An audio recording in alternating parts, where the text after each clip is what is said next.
Hello ulit! Happy Friday! Welcome to Champions Club, ang ating Virtual Champions Book Club. And today, ang topic natin is Chapter 3, The Power of Faith ng Think and Grow Rich.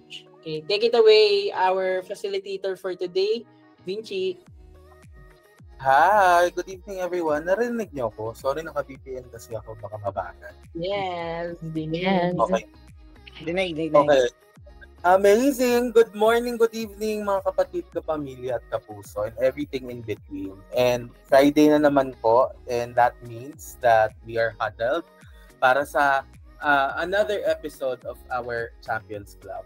Tama si Earl, we're still in the season of Think and Grow Rich by Napoleon Hill, and we have a very interesting chapter to discuss this night. And that is the power of faith. Specifically, ang pangalan ng chapter ay Faith, Visualization of, and Belief in Attainment of Desire. So, ipapalikan natin yung chapter natin last week. It's all about desire. It's all about that all-consuming flame na we think of and that we strive towards to. Sabi dito sa chapter 2, in order to fulfill that desire, merong 3 things na pag-uusapan natin, I guess, along the way sa book. Dalawa doon ay sabi niya psychic at yung isa purely biological, di ba? Yun yung faith, love, and sex, which is very contentious. So love and faith are psychic, related to the spiritual side of man. So in this chapter, ang focus natin is i-define natin what is faith. And we will also talk about some insights discussed in the book. And later, I have prepared a few questions for you para ma-discuss natin itong chapter further. And lastly, of course, to end this, ano ba yung mga key takeaways natin nung binabasa natin? So, without further ado, let's move on. According to the chapter, faith is a catalyst. So, Napoleon Hill asserts that faith is the catalyst that ignites the fire of desire. So, kung may apoy tayo in the form of desire, ang faith natin ay yung gasolina. And it transforms intangible desires into tangible achievements. This also acts as a bridge between the abstract and the concrete world of actions. So, in the book, the sabi na faith is a transformative force. It's not just a belief, but a powerful force that transforms desire into reality. May mga good examples siya na binigay dun sa libro. Dalawa. Una, yung Christianity. Diba? If you think about the history of our world, yung power ng Christianity is fueled by faith of millions and millions of people who believe in the religion or in the yung Christianity itself. Yung second example niya din is yung kay Mahatma Gandhi, diba? Parang Hill asserts that this man, wala siyang bahay, wala siyang possessions that would categorize him as a powerful individual. But he was able to unite 200 million people to back him up. So there are so many other ways to see evidence in faith. Hindi naman kailangan ng ganong klase ng magnitude, but also within like ourselves, like yung sa buhay natin. Sabi dyan sa libro, faith is all about overcoming obstacles and creating momentum. So, of course, when we desire something, we work towards realizing that desire and making it a reality. And sabi nga dito, when you have faith, it's as if you're creating momentum para mapunta ka dun sa desire mo. So, paano ba natin mas-strengthen yung faith? In the chapter, it talks heavily about the power of affirmation. While I was reading the book, na nagme-make sense na sa akin, di ba last week si Jana sinabi niya na may mga steps into like enforcing or reinforcing your desire. Yung last step, di ba, yung repeat it 3 times ba, Jana? Parang ulitin mo siya ng a certain number of times every Repeat mo day. siya twice a day. O Parang yun, one twice a day. paggising mo and then one pagtulog mo. Before sleeping. Oo. Oo, parang dito sa chapter na to, Jana, parang na-realize ko yun yung power ng affirmation. So, kaya natin siya inuulit-ulit kasi gusto din natin na i-fuel yung faith natin through repetition and belief. And because we are our thoughts and our thoughts become our actions and our realities, kailangan yung pinapakain mong gasolina dun sa desire mo, consistent din. So, repeated affirmations gradually implant beliefs in the subconscious mind. And affirmations help individuals shift their focus from doubts to possibilities, which I'd like to talk about next. Yung mindset natin, parang may portion sa libro or dun sa chapter na nagsasabi na you have to be very careful with your mindset.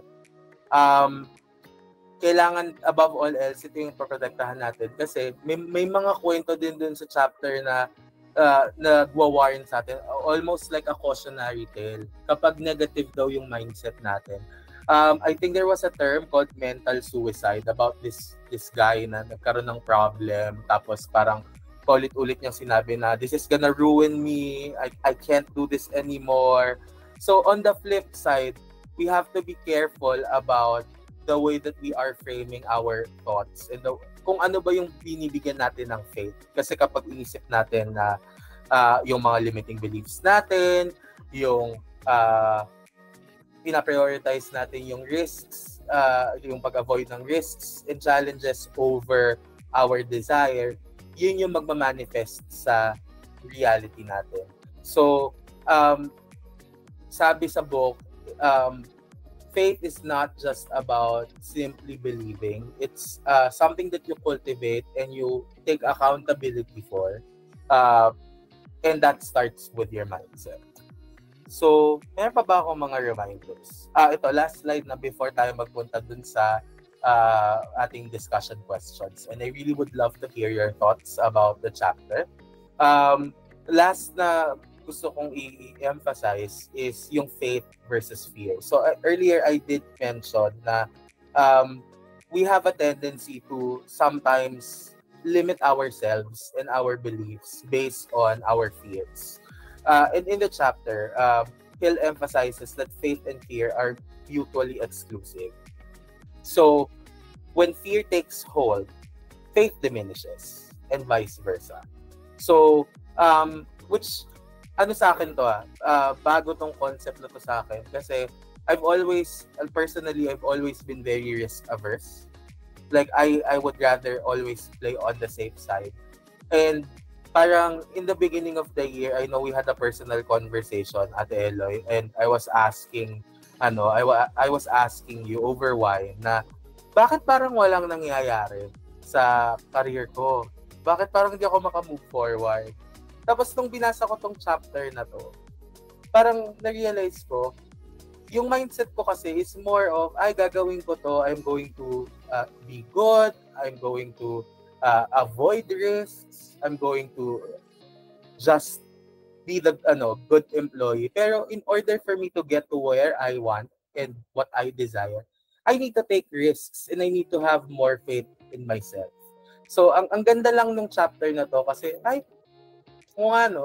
if I have enough faith in myself and my capabilities, then fear shouldn't take over and take a hold of and limit me from my days. So that's just me on like a personal like perspective, sharing my personal perspective with you.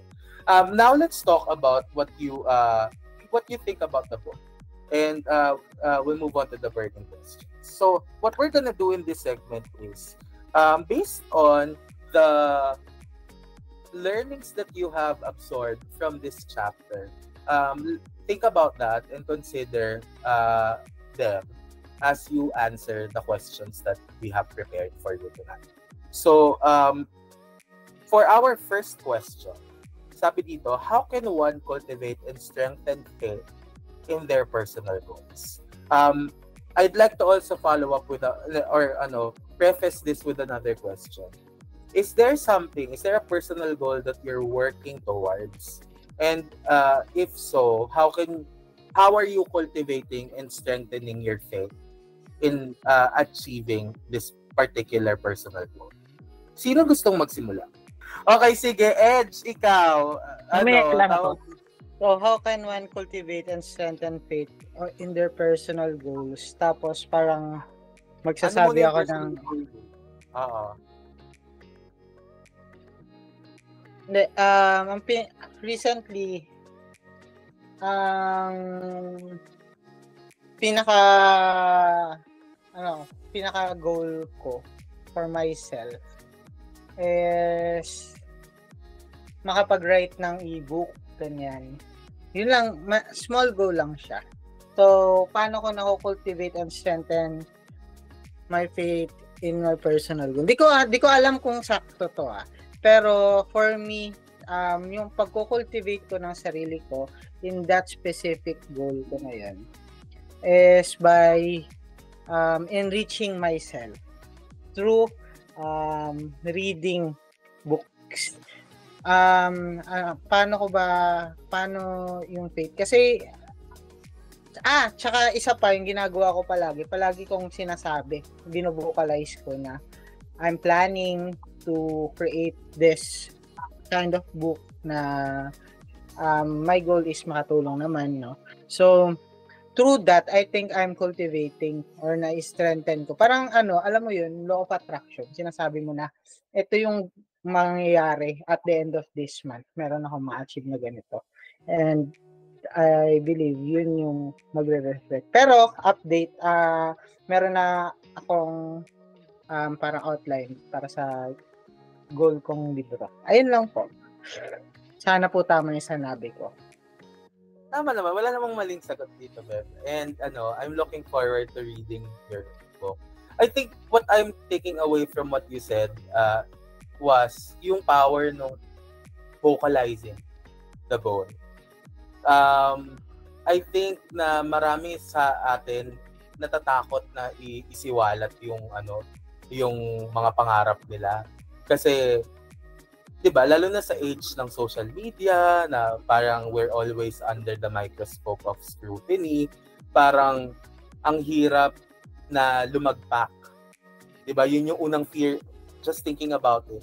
Pero counterintuitive pala yun.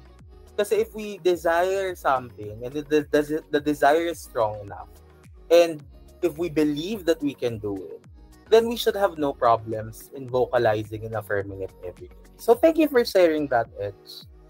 I think that's also a great transition to the second question. For the person that we will call next, since the book club episode last week, dahil nabanggit nga na uulitin siya ng 2 beses, meron na bang significant role yung repetition in embedding faith into your subconscious mind? So I want you, kung sino man yung matatawag natin, I want you to think about this personal goal of yours. Number 1, na-practice mo na ba yung pagsasabi ng 2 beses sa isang araw? And how is it going along so far? Natawa ka, Ate Beth. Kasi sabi ko, shit, di ko pa nga alam ano yung i-repeat ko everyday. Assignment ata natin yun kay Jana. Yes, B. Hello, ako na lang Ate Pepper. Go! Gusto ko pong sumagot.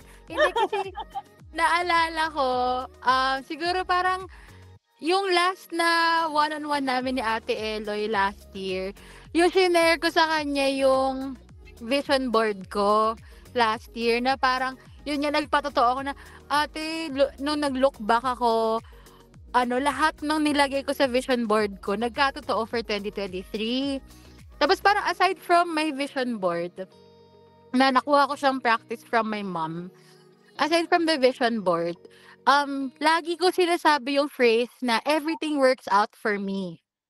Or kapag si Ja lang kausap ko, everything works out for us. Tapos everyday, hindi ko siya sinasabi twice a day, pero everyday, nire-remind ko lang yung sarili ko of that phrase.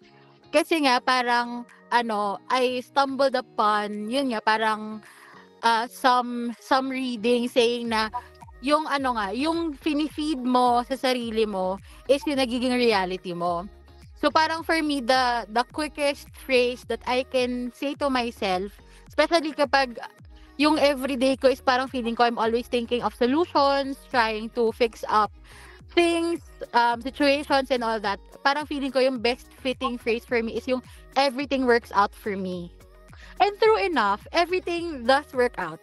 So, I can say po, I can make patotoo. Ito na naman, para talaga ako nagbubuo ng kulto, pero ito na naman tayo sa patotoo, pero nagpapatotoo po ako na, kasi siguro, since sinasabi ko siya everyday, sa akin, hindi ko siya kailangan sabihin out loud. Minsan sinusulat ko lang siya, nagdududal lang ako sa papel, everything works out for me. Nagdududal-dudal lang ako. Or maaalala ko siya one day na, hindi ko pa nasasabi sa sarili ko. Pero yes, everything works out for me. And dahil yun nga yung finifeed ko sa utak ko day in and day out, parang na-wire yung brain ko to look into solutions or to focus into finding solutions sa everyday things na na-encounter ko. May it be work-related, related sa personal relationships ko, sa family ko, kay Jel, or sa mga aso ko, so on and so forth. Pero I began to notice na I am wired to look for solutions immediately kapag alam kong, ay may issue, ay may problema, ay may ganito, ay hanap ako na solution. And before kasi, yung 2019 self ko, kapag may mga problema ako, ang una ko talaga pong ginagawa ay magreklamo. Ang una ko pong ginagawa ay magsabi na, ano ba yan ba? Ito na naman, gano'n. Yun po yung 2019 self ko, na ang unang gagawin ay magrereklamo kapag may hinaharap na challenges or pagsubok sa life or sa work man yan. Pero ngayon, I noticed na yun nga, nung sinimulan ko yung mantra ko na yun, hindi na ako na-frame to parang rant or be grouchy kapag alam ko may problema. Ang mas naiisip ko is, ano yung pwede kong gawin? Ano yung within my control that I can do para masolusyonan ko yung current situation na meron ako ngayon. Para ganun. Ayun lang po. Amen. Hallelujah. Thank you po. Love it. Jana, ang ganda ha. Ang ganda. And tawag dito, naalala ko lang din yung nasabi dun sa books na we think sometimes miracles yung nangyayari. But ang pinopoint ni Napoleon Hill is that's just a manifestation of your faith. And I know that, problems like come in all varied shapes and sizes. And sometimes we may feel na mas sobrang laki ng problem, bakit ang impossible na. But it takes faith and belief in oneself that everything works out for you. So, ang ganda. Thank you for sharing that, Beb. All right. I got reminded. Sorry. I got reminded of this conversation I had with Edge earlier this morning nung pauwi kami. And it answer as well yung third question, no? Kasi yung I have a lot of fear for the past months, especially with financials. Kasi for the past since January, majority is thankful ako for VCPH helping me. Tsaka yung binigay ni Alorica. Tapos, naisip ko kanina, kasi tinanong ako ni Edge, what is your business? Ganyan. So, habang, I think it resonated for the next 24 hours until nasagot ko siya kanina, na sabi ko sa sarili ko, my business is transformation, wellness, and lifestyle. It's not just yoga or free diving, but it's all gearing towards that. Transformation, wellness, and lifestyle. Na kahit meron akong fear for the past months, as in, like, kinakabahan ako na, baka hindi kami mag-prosper, baka in 3 months, parang, baka mag-die down yung yung free dive group namin, or wala na akong students na makuha for Daloy Laya, ganyan. But I remembered, tinanong ako ni Edge, parang paano ba ako nag-start or paano ko nabuo, ganyan. Naalala ko, last year, around this time, I said to myself, I'm gonna be a yoga teacher. And then I found a school who allows medyo discounted, pero matututunan mo pa rin yung basic teaching of yoga and continuous learning, ganyan.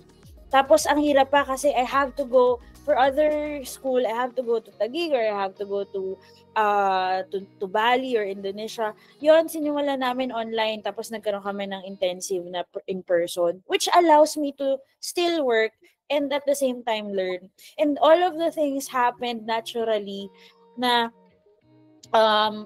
parang ang mantra ko since I started doing teaching yoga, before I start teaching, my intention would always be, I want to be the teacher who would be able to give instructions to my students wherein I bring them from point A to point B without them thinking too much about their future, their worries, and their past.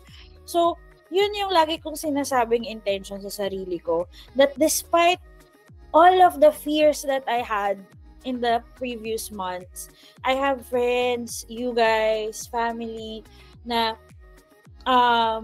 despite all those fears, negative emotion, alam mo yung nag-a-affirm lagi nung faith na when I first started to step into this world, being a teacher, being a coach in freediving, and being a freelance,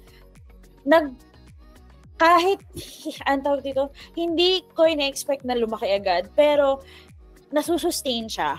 So, it's still going. And I'm happy to really have this book because, naiyak ako. Because it talks about, sobrang natatamaan ako ng book. So, ayun lang. Mag-open ako ng camera. Sandali lang ate, wala to sa bingo card ko today. Huwag tayong iiyak. Pero ate, thank you for sharing and totoo naman yung like being your student for the past 6 weeks. 'Di ba? Na-message ko naman sa Facebook yung nabago talaga yung buhay ko, and I think yung faith mo nagma-manifest na in different forms. Siguro ngayon, hindi pa siya yung biggest studio, pero tawag dito, I hope you can sleep at night knowing that you have people who believe in your advocacy, which is wellness and lifestyle. And I think that is enough force to overcome negative emotions and fears. Like sabi nga nila, kahit isang tao lang daw yung maniwala sa'yo, kaya mo nun. And Thank you. Sa katotoo, Vinci. Message ko na. Huwag na tayo mag-iyak. Jana, walang luhay sa'yo. Wala. Hindi, ayun, totoo mo. Wala na. Magpapatotoo po ulit ako. Ang competitive. Kailangan umiyak. Hindi pwede ganyan. Kailangan, hindi. Pero hindi. Parang, hindi ko sinasabing it's about me, ate. Pero I felt that feeling nung nag-decide din ako mag-pursue ng freelancing. It's really scary, pero I'm happy to see na, alam mo yon, na yung mga goals mo, yung na-visualize mo kung future mo as a freelancer or a person na wala na sa corporate is coming to fruition. So I'm happy for you, ate. Kasi mahirap talaga. As a person na galing din ng corporate for a very long time, it's very hard talaga. So go, ate, hugs. Yun lang po. Wala na po akong sabihin. Bye-bye. Faith over fear, no? Grabe. So, last question. How does Hill's concept of faith align with your goal setting? Huwag na nating pansinin yung modern psychological. Talino naman ng question na to. Ano ba yung concept niya? Una ba yung concept niya? Yung sige, palitan natin impromptu. How does the concept of faith in this chapter influence you in your goal setting? Or how will it influence you kung hindi pa nangyayari at present? Ano yung mga takeaway mo? Sige, go. Sinong nauna? Si Kate. Si Kate. Kuya Earl nauna. Go. Sige, ako go, muna. Pero gusto mo ba mauna? Pwede rin naman. Okay lang naman sa akin. Sa akin kasi, yung faith is, for me, parang nako-correlate ko siya sa, sa hope. So, pag-asa, belief of something na wala pa naman talaga sa harap mo. So, pag kasi meron kang gustong ma-achieve sa life, 'di ba? Parang may mga darating talaga na challenges to you na minsan parang yung parang gusto mo mag-quit, gusto mo na itigil, 'di ba? Na minsan parang mahirap siya, parang para ba talaga sa akin 'to? Simple. Or especially kapag hindi naman maganda kasi makinig minsan ng mga success stories, parang ang sarap ng buhay, 'di ba? Parang rainbows and butterflies. Pero hindi naman ganoon eh. Actually, if you're on the other end ng trying to achieve something great for yourself, tapos nandun ka sa side na you fail, you need to bounce back, then you fail again, then you need to bounce back again, over and over again. Parang darating sa point na it's almost disheartening. Pero for me, yung faith is yung despite yung hardships, despite yung challenges, nakikita mo pa rin yung light at the end of the tunnel, na alam mo na na yung mismong pursuit ng light na yun is already worth it. Na yung pursuit ng goal na yun is worth pursuing, kaya yung journey na yun, parang there's already beauty in it. So, yun yung sa akin. Kaya sa akin, nakakatulong talaga yung faith. Hindi lang yung prayer, pero yung faith mo rin sa sarili mo. 'Di ba? And yung concept ng faith na it's like that burning desire, that ray of hope, na alam mo na yung bagay na yun is achievable because ikaw mismo sa utak mo, you already achieved it. Hindi ko maalala ko nabanggit na ni Napoleon Hill, pero sa kanya rin galing yung yung things happen twice. First in the mind, then in your reality. So, for me, part yun ng faith, na parang na-live mo na siya sa utak mo. Very important siya for me when you're setting goals. Kasi alam mo na. Parang crowning moment mo na lang yung mismong goal. Pero yung preparation nun, yung journey towards that is napaghandaan mo na talaga. Ayun lang. Ang ganda, be. Tawag dito, nag-a-align siya sa mga binasa na din natin, di ba? Like yung beginning with an end in mind. Diba? So, ayun. So, magpunta naman tayo kay Kate. So, Si Kate. Ako next para may entry naman ako tonight. Ito na ako. What? Yan. Yung sa akin, quick lang. Sabi dun sa book, faith is the only known antidote for failure. And failure is mostly stemming from fear. So, every time na meron akong fear na hindi ko kayang i-achieve yung goal ko, may stopper ako, meron akong challenges, iniisip ko na it should be combated with faith. Kasi fear lang yun. It doesn't necessarily mean it's already a faith. So, kailangan kong malagpasan yung fear na yun para ma-achieve ko yung goal ko. So, yun. I think itong chapter na to is also a good reminder. Hindi naman tayo mag-iiyakan dito, no? Pero, si Ate Pepper lang daw. no, si Ate. Nakaka-relate ako kasi katulad nila, nasa corporate ako. Happy ako sa inyo kasi nakaalis na kayo sa corporate. But me, I'm still here. I'm still finding my way. And I'm not giving up. So, that's for my sharing tonight. Maganda. Beautiful. Thank you, Kate. And if you believe that someday in the cards for you ang freedom from corporate, it will happen. Just happen. Sabi nga ni Napoleon. Ayun, maraming salamat po sa pag-answer ng mga questions. Before we move on to our takeaways. Ako Actually, Takeaways yes, na ba? hindi pa. Sabi ko, before we move on sa takeaways, ate would like to share something. Sabi mo nga. Ano ko kasi hindi ko nga nabasa. Para babasahin ko. Siguro ibang angle naman yung video ko sa inyo kasi ako pala naman yung magulang dito. No? Unless na hindi pa nag-out. Buntis si Jel, ate. Kaya sabihin ko na sa inyo na kapag naging magulang ka, pwede na wala kang fake kasi mababaliw ka. The moment pa lang nalabas ay paano kung masagasaan, paano kung mabangga yung sakyan, paano kung kukin ng kidnapper, mababaliw ka. Pag wala kang fake, kung kulang yung fake mo, wag na kayo magharap. Kasi the moment pa lang na manganak kayo, yung buhay nyo, 50% na kayo. Kung wala talaga kayo. Parang na-appreciate ko yung parents ko, yung nanay ko. 5 yung inanak ng nanay ko. Nabiyod siya nung nanganak ko.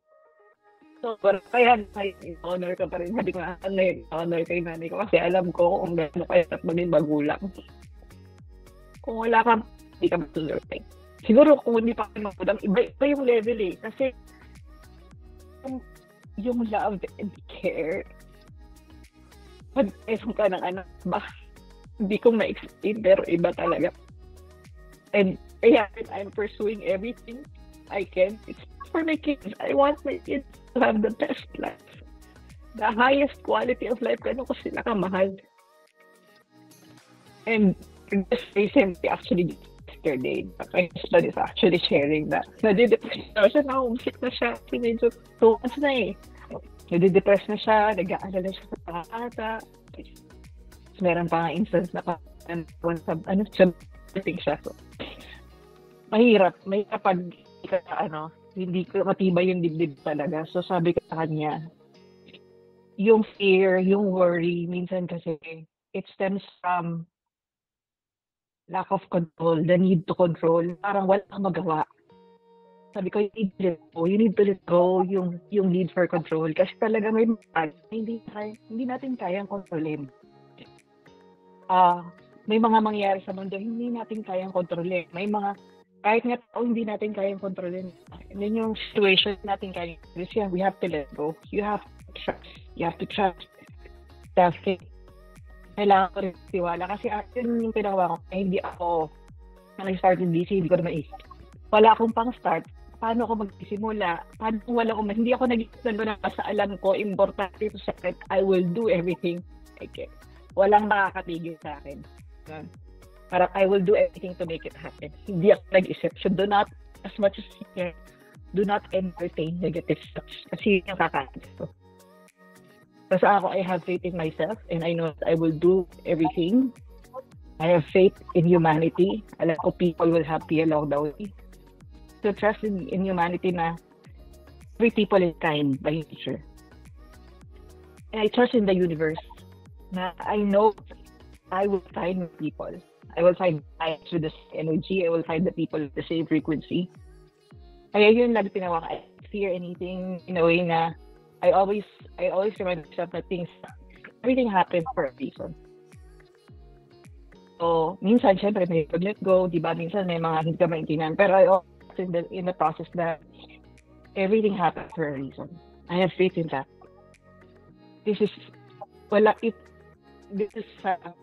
Walang problema or walang challenge. I don't want to be led by problems or cues or triggers or fires. I don't want to push na problema dito ko, issue dito ko, hindi. I want to be led by my vision.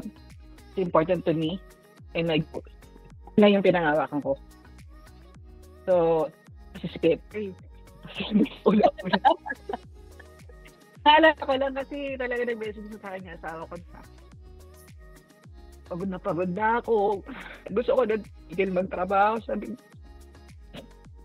mahirap. Sabi ko, mahirap kasi siyempre, minsan, lalo na lalaki ko, medyo fast ego, pride. Lalaki, kailangan siya nag-profess sa akin. Sabi ko, we have to find a way you can stop working. You can be with your family. That you still find meaning in your life.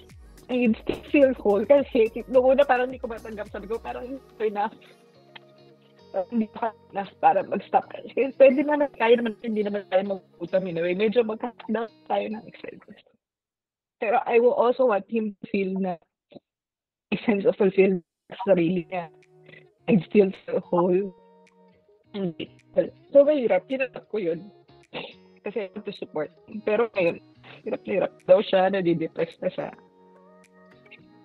So, yun yung isa sa vision board ko, di ba? So, I want retirement. I want to support him to find yun talagang true happiness na kaya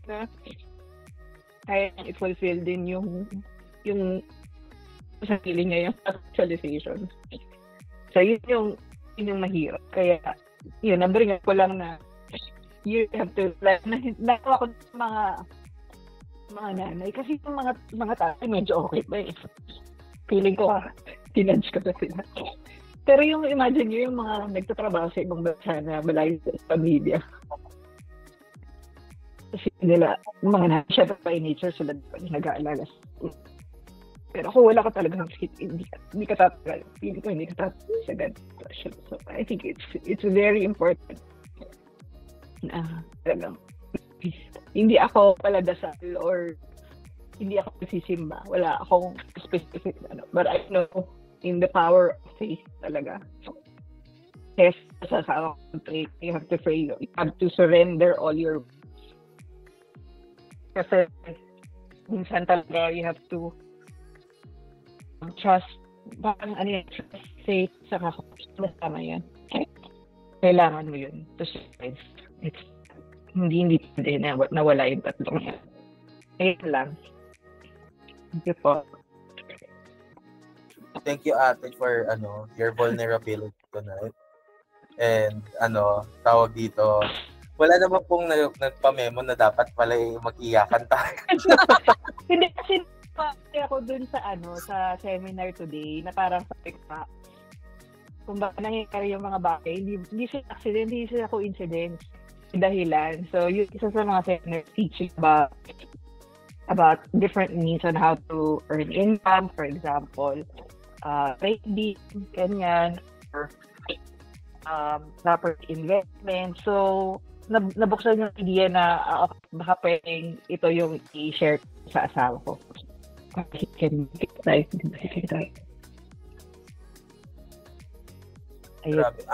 Ang nag-resonate sa akin sa sinabi ko, bukod dun sa family stuff, is yung faith in humanity. Kasi nabanggit din po sa libro, sa chapter na we have to believe in the inherent good of the people around us. If we want to succeed. And I think because we are also in the business of helping people win their business battles, BCPH, before all rights reserved, a huge part of our business requires us to really believe not just in ourselves, but also in the capabilities of each other. And trust that, alam mo yun, na we're looking out for each other positively. And we want each other to succeed. So, thank you po. And thank you din sa continuous na paniniwala niyo sa bawat isa sa akin. So, ayan, to formally close our chapter discussion today, round table lang po tayo ng mga takeaways. Thank you for bearing your souls tonight, all of you. The love and the emotions are overwhelming, and I think it's only fitting that it is because we're talking about faith. Diba sinimulan nga yung chapter with how do you teach faith to a person? It's like teaching a blind man what color is. But that's what faith is. It's blind, but once you learn yung parang mindset mo na you have to really believe in your capabilities. Ito na pala yung personal takeaway ko, mauna na ako. I don't have a lot of, I used to have very little faith in myself. I'm always risk averse, and I think what's happening this 2024, I'm also in a very transitional period of my life, is for once, I believe in my capabilities as a human being and in my goodness as a human being. So whatever actions that I'm taking going forward, I, for the first time in my life, feel like I believe that everything works out for me in the end. Thank you, Jana. Na-cheat and steal ko na. So, ayun, it is very important. I think yung first chapter taught me how to write down and really look into myself and think about what I desire. And yung second chapter naman, equipped me in fueling that desire through not only faith in that everything works out, but also for once, faith that I can do things, that I am capable. Not only capable, I am brilliant. So, ayun. Thank you. Without this, hindi ko po yun ma-realize. Sino na po yung next na pwedeng mag-share? Jewel. Joel. Oh, nandiyan si Joel. Hi, be! Hello po. Narinig niyo po? Hindi naman po maingay. Hindi naman. Hindi naman, eh. Bali, hindi ko po medyo goosebumps po ako sa mga shinare niyo. Pero, siguro key takeaway ko lang. Okay lang po na personal yung key takeaway. Of Na course. parang, hindi po kasi ako, I'm not the best son, I'm not the best employee, dami kong pagkukul, I'm not the best friend, I'm not the best ex, lahat naman, hindi. Pero yung siguro po nag-hold sa akin until now, despite all the failures, hindi ko po talaga kaya i-deny. Si Christ po talaga yung faith ko. Hindi ako paladasal, gago ako, pero lagi-lagi, babalik ako doon po. So gusto ko lang i-share na wala, yun nakakatulong sa akin. Parang nangangatal ako. Hindi kasi talaga ako religious as a person, pero since doon ako lumaki, I really believe na siya nagbigay ng second life sa mom ko kasi muntik na siyang mamatay nung pinanganak ako, si Sarah no, so matanda na sila. So doon pa lang, I started to believe. Marami akong doubts, maraming questions, pero in the end of the day, tama naman yung sinabi ni ate. Yun po, yun yung faith ko. Gets ko na medyo general yung kay Napoleon Hill na faith is state of mind. Makukuha mo sa affirmations and instructions. Pero, yan, para sa akin po talaga, nothing beats Christ po.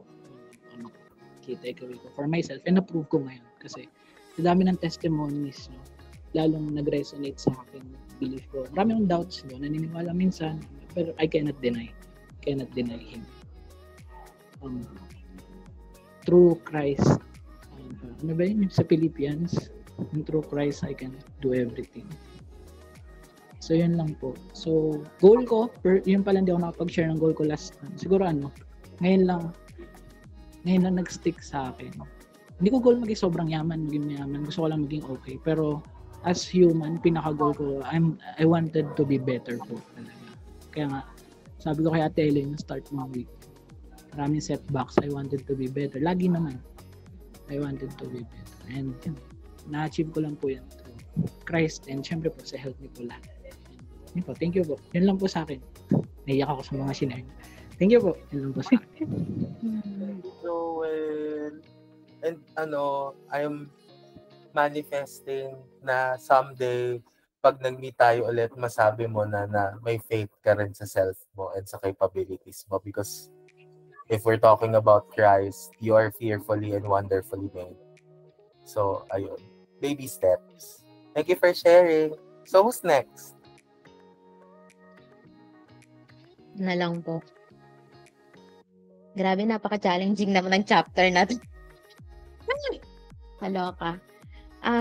Kung faith at faith ang pag-uusapan, nag-agree ako kay Ate Eloy na kailangan matatag yung dibdib mo, otherwise magabaliw. I think most of you doesn't know, pero 2 years ago, yung husband ko na diagnose siya with CKD5. And on that same day, we had to transport him sa heart center kasi inatake na siya sa puso. And all the while, I was in the office. Nasa Makati ako. I was with my team and it all happened while I was away. So, without that, I think talaga nag-breakdown na ako. Kasi, of course, it's a lifelong battle. And, syempre, hindi naman lahat maganda yung nangyayari. And if you lose your focus dun sa goal mo, madederail ka talaga.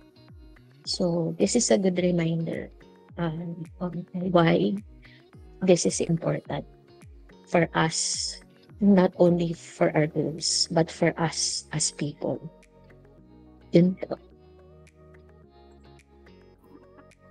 Uy, grabe naman. Napaka-intimate naman ng session na to. Ayun, last ka na ito natin. Sana nilagay ko sa to-do list ko today. Bare your soul. But, sobrang, I'm sure I'm also speaking for everyone when I say na na-appreciate namin yung pag-share mo nitong experience mo. And you're right. It's really about us believing and being strong. Fuel nga siya, catalyst siya, si Faith. So it keeps you going. Okay, sino next po? Sige, ako. Iyak na si Eloy. So ako, I love how this discussion is going, the vulnerability. Ang faith talaga, medyo mabigat siya. Kasi yung, deep-rooted yung niyan eh. Yung mga panggagalingan yan. So, I think yung takeaway ko dito, yung develop positive mindset, not just that parang balikan mo why you're doing things. I think napag-usapan natin in previous chapters or even the previous books. Even our ang tawag dito, yung mission goal yung mission statement natin, we start understanding our whys. Maybe different roles in our lives, but those whys fuel that faith. And every time we start losing the sight na ito yung gusto kong mangyari, ito pwede kasing yung fear mag-take over ng kung mahina yung natin, yung strength nung natin, nung soul, ng spirit, ng mind. Kung mahina yun, malulose talaga yung even strong yung faith natin. But when we go back to those whys, and to those affirmations, to those things that we tell ourselves na, I'm gonna be this, I wanna be this, I want to have this, ganyan. Yung pagbabalik natin doon, nag-fuel din siya ng faith. So, yun lang, take away ko, balikan natin yung whys natin. Thank you, Ate Pep. Uy, hindi siya umiyak. Congratulations. Control ko siya. Pero may isang tear sa isang eye. Yung left, Jody Ann Santos na iyak, yung sa left eye. Okay. Sino po next? Sa inyong tatlo.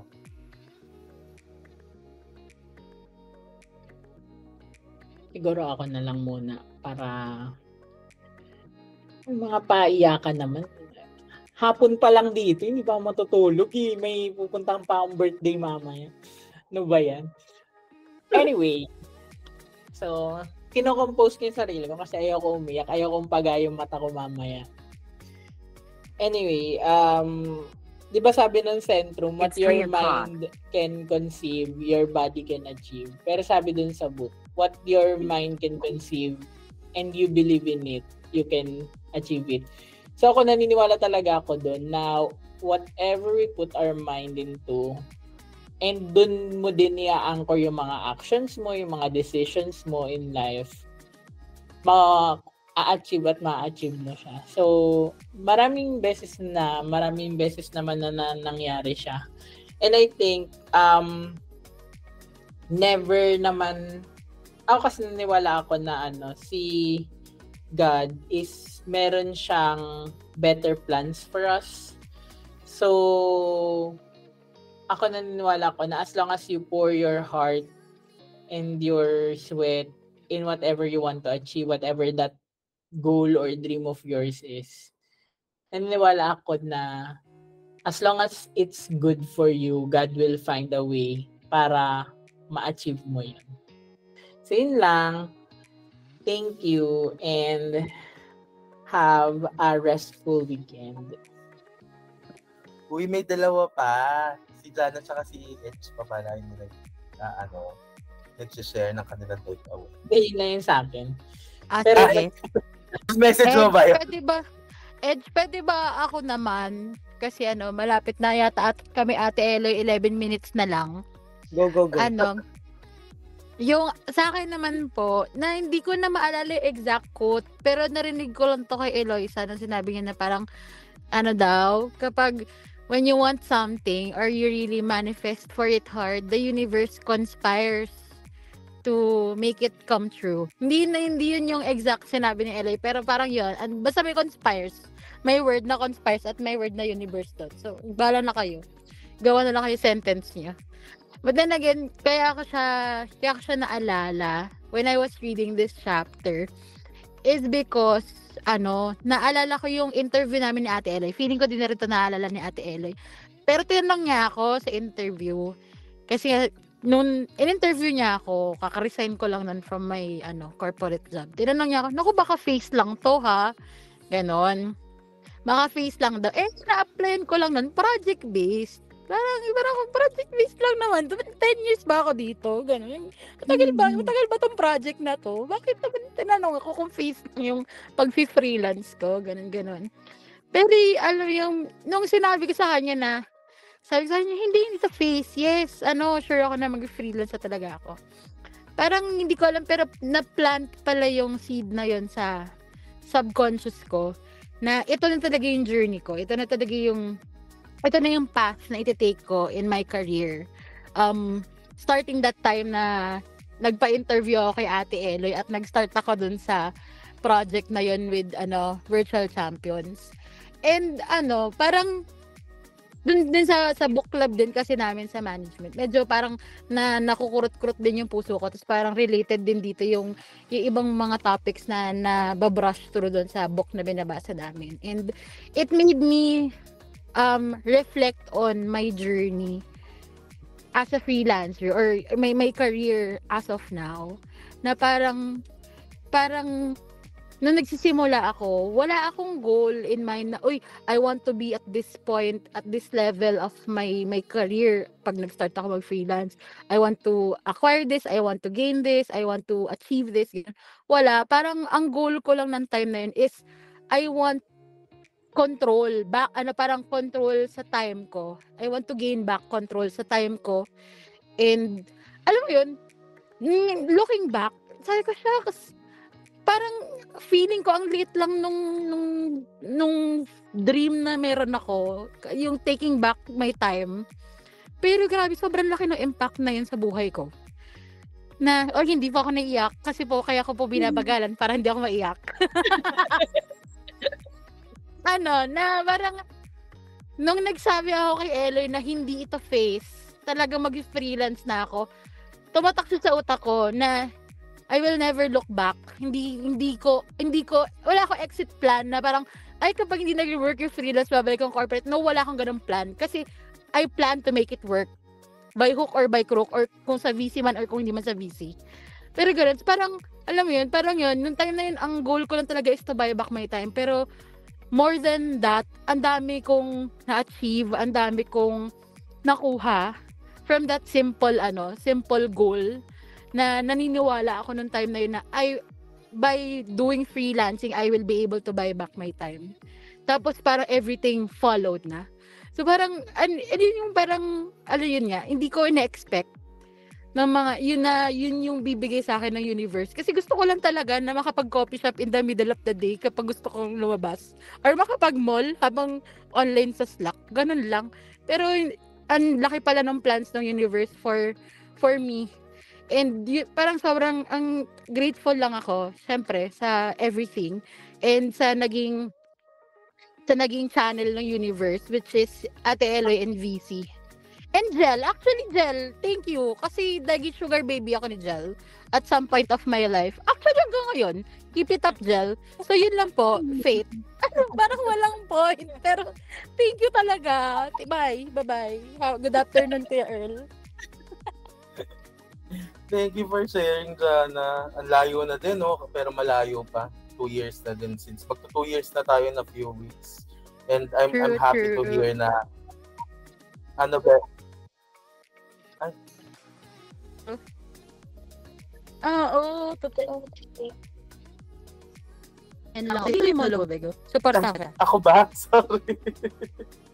Hindi yun. Wala, nakakatuwa lang na ang layo-layo na.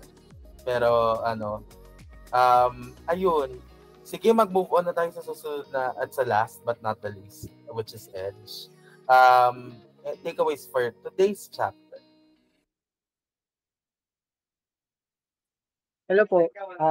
Magandang gabi. And sa akin, ang pinaka-takeaway ko is parang dalawa lang. Or, paano na-define yung faith and ano yung faith. Nagustuhan ko yung sinabi ni Earl na parang it's how you view it in your mind muna bago maano. Para kasi sa akin, yung faith is parang paradigm mo siya. Parang siya yung paano mo binuview yung mundo. And yung faith ko is kasi I grow in religious family, ganyan, faith palaging nasasabi. Pero I did end up na hindi parang naglilin doon. So what I'm pero ang pinaka ko tuloy at the end, ang naging deciding ko sa sarili ko is kasi sabi ko lang sa sarili ko na ano ba yung so kung hindi ako doon maglilin, saan ako maglilin? No, ano yung purpose? Parang ganun. Ano yung purpose ko? Tapos parang ang from things na nabasa ko, ang nag-stick sa akin is that in this world, we are created na we are meant to be successful. Parang at some point sa buhay natin, meron tayong success. Hindi man lang sa career, hindi sa pero meron talaga tayong bagay na maging success. Either in pwede sa family, financial, ganyan, or with your friends. Meron tayong success. And gusto ko rin yung term ni Jana, nagko-conspire yung universe na magiging successful tayo. Yun yung pinaka-plan niya. Yung plan ng universe or ng creator na yun. So, ang isip ko, kung yun yung plan niya, is bakit ako matatakot? Ano yung fear na papasok sa akin? Kasi isipin mo, merong parang something. Meron talagang everyday sa buhay mo, may nagpupush sa'yo. Hindi mo alam, pero yun talaga yung plan na you will and have a great success in life. So, parang sa akin, with that faith, nawawala yung fear. So, that's like yung sinabi ni Vinci. So, ayun po, yun yung ang empowering ng topic na yun. Hindi ko masyado to tinatakel kasi alam something like that. Pero meron ka talagang magiging faith sa buhay mo kasi yun nga, dinefine ko yung faith as parang siya yung paradigm mo kung paano mo binuview yung mundo. Yun lang man po. Maraming salamat. Thank you, Edge, for sharing and for absorbing all the good things that were discussed din dito sa episode na to ng ating champion. And I want to thank everyone for attending this session. It's been an honor being your chapter lead for this.